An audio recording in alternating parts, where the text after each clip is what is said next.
En el video anterior, me quedé en el siglo XVIII con Kant y su crítica de la razón pura. Si puedes, lee las 3 obras de críticas de él. Crítica de la razón pura, crítica de la razón práctica y crítica 3, la venganza de los criticones. Mentira, crítica del juicio. Pero ahora toca seguir adelante, así que sin más que agregar, esto es Historia de la Psicología, parte 2.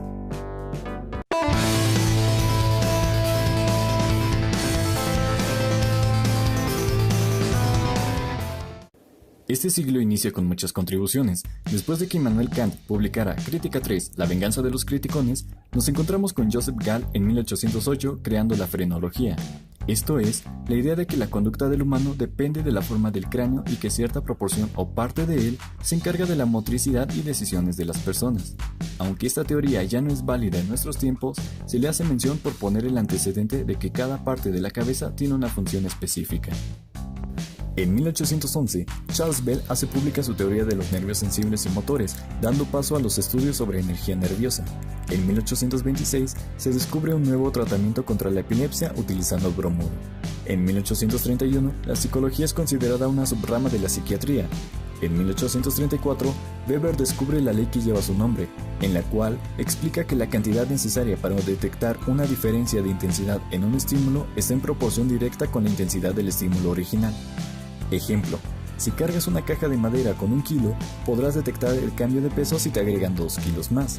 Sentirás la diferencia entre 1 kilo y 3 porque te agregarán el 200% del peso que ya cargabas.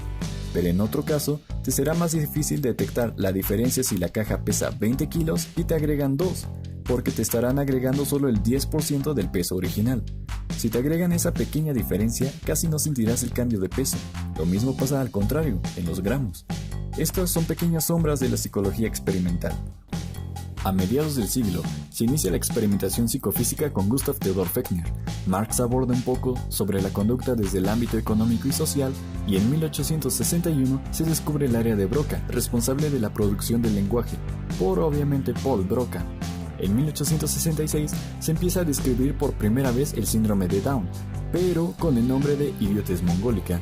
Se llamaba así debido a que John Langdon Down pensaba que las personas con este síndrome tenían un gran parecido físico a las personas nacidas en Mongolia. Galton afirma que la inteligencia es heredada en 1869 y en 1876 se inician los experimentos de lobotomía en monos y los primeros estudios de la psicología criminal. Es a finales de este siglo, en 1879, que Wilhelm Wundt abre el primer laboratorio de psicología en Leipzig, Alemania, marcando a la psicología como una ciencia formal y ya no una subrama de la psiquiatría, y separándola definitivamente de la filosofía. Veremos a Wundt y sus contribuciones en otro video. En 1880 aparece Breuer con el caso de Anna O y Preyer inicia con estudios en niños, un año más tarde. Angelo Mozo comienza a medir el temor y la emoción, inventando más tarde el ergógrafo, para medir el cansancio en músculos.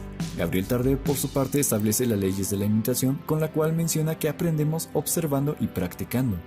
Se crea la American Psychological Association en 1892, y en este mismo año Carl Pearson utiliza por primera vez los términos de desviación estándar y curva normal, conceptos que se utilizarán para cimentar a la psicología como ciencia probabilística, y Gustav Le Bon hace pública su teoría acerca de grupos y la sugestión de grupos. Por último, comenzamos el siglo XX con la publicación de Freud y la interpretación de los sueños. Con esto nace el psicoanálisis.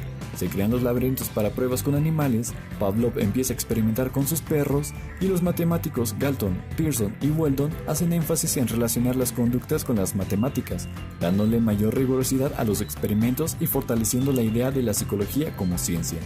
En 1904, von Frey publica su teoría de las 4 sensaciones cutáneas: frío, calor, dolor y presión, y un año más tarde, Binet y Simon hacen la primera prueba de inteligencia, el primer instrumento para medir la inteligencia de las personas, surgiendo así la psicometría. 2 años más tarde, en 1907, Alfred Adler trabaja en lo que denomina complejo de inferioridad, y se empiezan a estudiar los casos de sonambulismo. En 1909 se acuña el término higiene mental. En 1910 se empieza a introducir la psicología aplicada en la industria, principalmente en la japonesa. Stern desarrolla el término coeficiente intelectual y nace la psicología gestalt por Max Wertheimer. Se introduce la psicología conductual en Estados Unidos por John B. Watson, y en 1912 Carl Gustav Jung rompe relaciones con Freud y crea su propia escuela analítica. En 1920 se crea la certificación de la APA, Hermann Rorschach crea su famoso test con manchas de tinta y en este mismo periodo se desarrollan las pruebas alfa y beta para la Armada de Estados Unidos. En el 23, Piaget inicia sus estudios de psicología infantil. En el 29 se empiezan a desarrollar las primeras encefalografías por Hans Berger. En el 31 se comienza a desarrollar la psicofarmacología, esto es, el estudio del efecto de las sustancias en el cerebro y en el sistema nervioso. En 1933 se comienza a usar la hipnosis como terapia experimental. Kurt Lewin hace pública su teoría del campo de la personalidad y en el 37 se comienza con la lobotomía en humanos. En 1938 se desarrolla el test de matrices de Raven y la prueba Bender. Se comienza a estudiar la inteligencia en gemelos, Skinner publica la explicación del conductismo operante y en 1939 se desarrolla la prueba Wise. En 1942 se desarrolla la terapia basada en el cliente de Rogers y se descubre que el LSD provoca alucinaciones.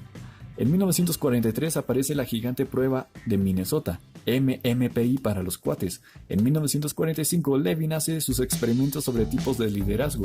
Un año más tarde nace la logoterapia de la mano de Viktor Frankl, sobreviviente de los campos de concentración nazis. Y se desarrolla la teoría del rasgo y factor de la personalidad de Raymond Cattell.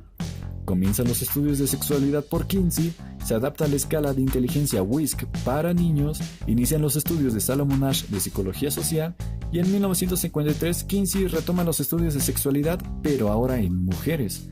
Se escribe el Código Ético del Psicólogo y en 1954 Maslow desarrolla su teoría de la autorrealización.